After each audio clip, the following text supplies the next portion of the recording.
Hello YouTube and welcome back to old Flads. This is Transformers Universe and oh my god have I got a hell of a first look for you. What is just shaping up to be an incredible free-to-play game. This is by Jagex, the guys behind Ace of Spades and RuneScape, so you know it's coming from a big, decent company, and they've worked very closely with the guys at Transformers to create a simply amazing experience thus far. But before we get too deep into that, apologies, I seem to be doing these a lot unfortunately, but I've been very busy at work and that's why the videos haven't been forthcoming. I am sorry for that. I can't help it though. If I could chuck out a load of little videos and they'd just be rushed and it wouldn't be great, so I just thought I'd leave that for now, and now that I'm back I can actually concentrate on hopefully giving you much higher quality video content. So hope we can be friends. Sure, we can be friends. Please be my friend and we should get back onto this. So Transformers, if you haven't seen Transformers before, perhaps you've been living under a rock. It's been about for about 30 years now, I think, perhaps longer. I was certainly watching it as a kid, and so we're talking 25 years ago for that. It's been a staple for sort of sci-fi cartoons for a few generations now, and it has a lot of expectation. This particular game is set, I believe, in the Transformers generation sort of timeline, and as a result you have Megatron and Optimus Prime as more a...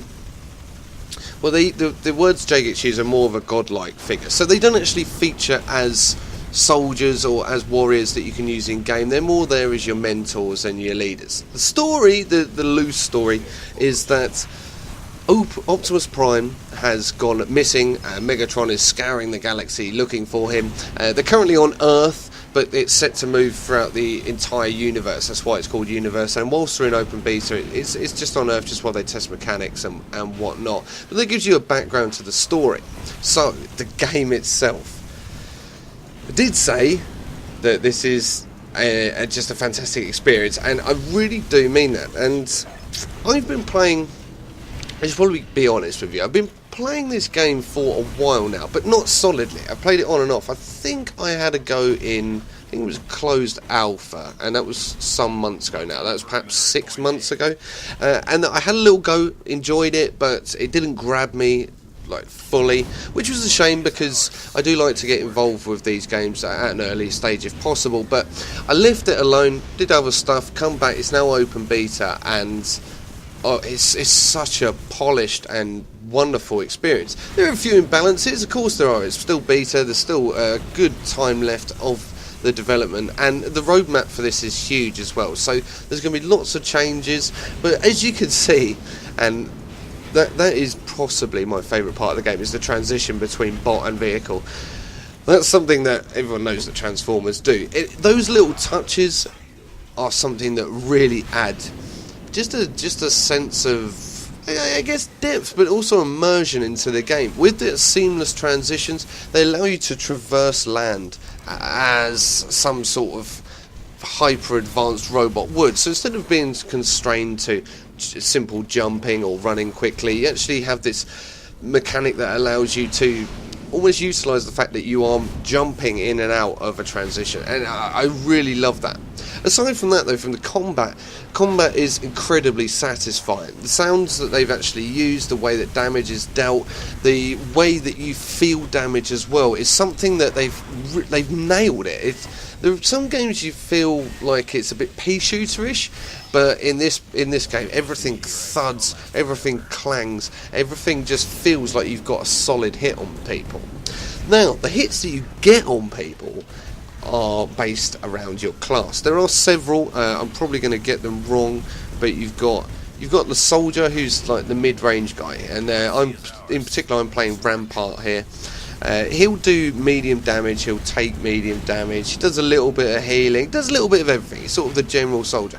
I really love playing him though, because being able to do a little bit of everything means that you get around the battlefield and you get to see a lot of it. Plus the close combat in this is just amazingly satisfying.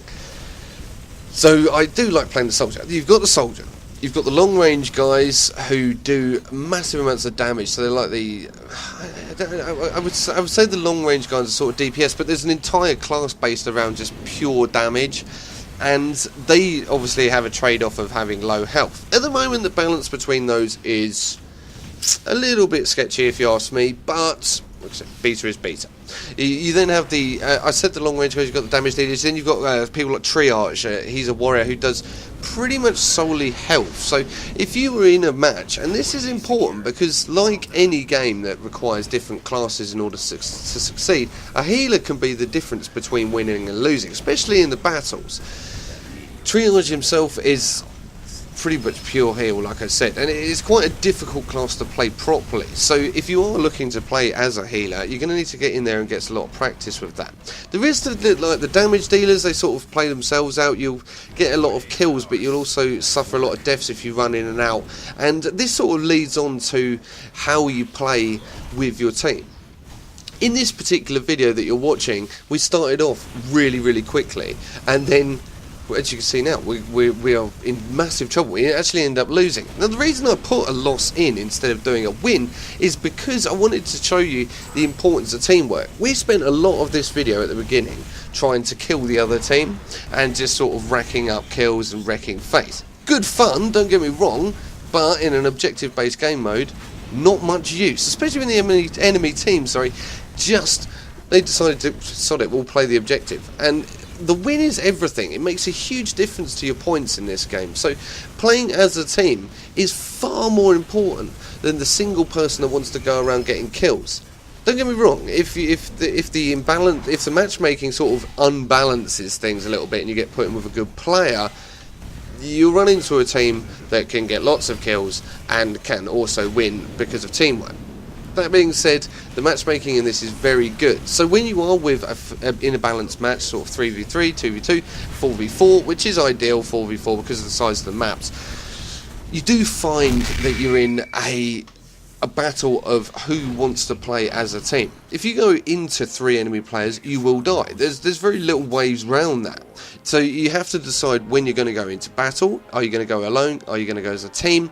How to escape? There's so many elements to it. I didn't want to go too deep into things like the spark and the shield and the omni, but there's something we can look in at the future. So I hope you've enjoyed this first look at Transformers Universe. It's an amazing free-to-play game, so I suggest you get signed up for it right now. You can even become a founder if you like. Anyway, I've been old Flads. This has been Transformers Universe. Cheers, and goodbye.